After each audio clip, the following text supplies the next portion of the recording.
YCP నాయకులు ఇంకా అధికారంలో ఉన్నామనే భ్రమలతో ఇష్టారాజ్యంగా వ్యవహరిస్తే తోలు తీసి కూర్చోబెడతామని డిప్యూటీ సీఎం పవన్ కళ్యాణ్ హెచ్చరించారు. వైసీపీ నేత దాడిలో గాయపడి కడప రిమ్స్లో చికిత్స పొందుతున్న గాలివీడు ఎంపీడీఓ జవహర్బాబును పవన్ పరామర్శించారు. వైసీపీ నేతలకు అహంకారంతో కళ్లు నెత్తికెక్కాయని, వాళ్లను ఎలా నియంత్రించాలో ప్రభుత్వానికి తెలుసన్నారు. తప్పు చేసిన వారు ఎట్టి పరిస్థితుల్లోనూ తప్పించుకోలేరన్న పవన్ కూటమి ప్రభుత్వం అంటే ఏంటో చూపిస్తామని హెచ్చరించారు. ఎంపీడీఓ అంటే నథింగ్ బట్ ఆయన మండలికి ఆయన కలెక్టర్ స్థాయి వ్యక్తి.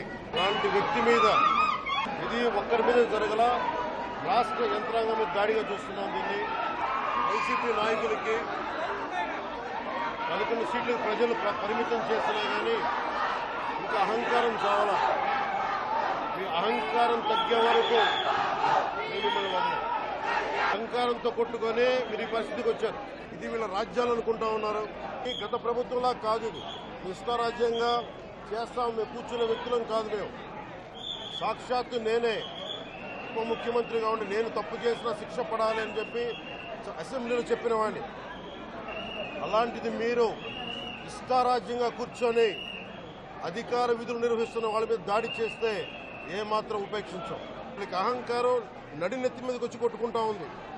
అహంకారం తీస్తాం, తోలు తీసి కింద కూర్చోబెడతాం. మీకు ఒళ్ళు ఒక్కొక్కళ్ళకి మీకు ఎక్కడెక్కడ ఉన్నాయో తెలియట్లా. మీకు అహంకారాలు పెరిగిపోయినాయి. మీకు ఆధిపత్యపు అహంకారంతో అధికారుల మీద దాడి చేస్తే మిమ్మల్ని ఎలా తీసుకెళ్లాలో, ఎలాంటి శిక్ష పడాలో మీకు ఖచ్చితంగా చేసి పెడతాం. మీకు ఇష్టారాజ్యంగా చేయకండి.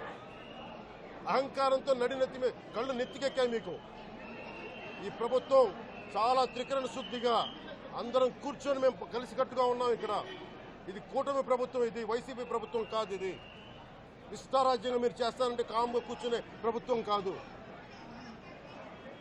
మీకు ఎలా చేస్తే, ఎలా నియంత్రిస్తే మీకు కిందకు వస్తారో మేము చేస్తాం. మీరు గాల్లో విహరిస్తూ ఉన్నారు. 11 సీట్లు వచ్చిన ఇంకా గాల్లో విహరిస్తున్నారు. మొత్తం మీకు ఎలా కిందకి దించాలో మాకు బాగా తెలుసు, చేసి చూపిస్తాం. ఇదే కాదు, ఈ సందర్భంగా ఏ నాయకులకైనా సరే అధికారుల మీద దాడి చేసినా, అధికారులు విధులు నిర్వహిస్తుంటే అడ్డుకున్నా చాలా కఠినమైన చర్యలు ఉంటాయి. ఇంకా వాళ్ళ నాయకుడు కూడా మీరు కూర్చొని ముందు ఇవి కరెక్ట్ చేయండి, ఇలాంటివి కరెక్ట్ చేయండి, మీ పార్టీ వర్గాలను మీరు నియంత్రించుకోండి.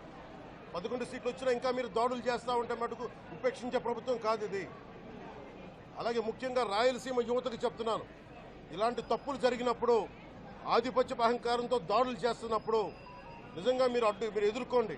మేము అండగా ఉన్నాం. మీకు నాయకులకు కూడా భయపడకుండా మీరు ఎదుర్కోండి, నిలువరించండి. వీళ్ళని భయపడకండి మీరు.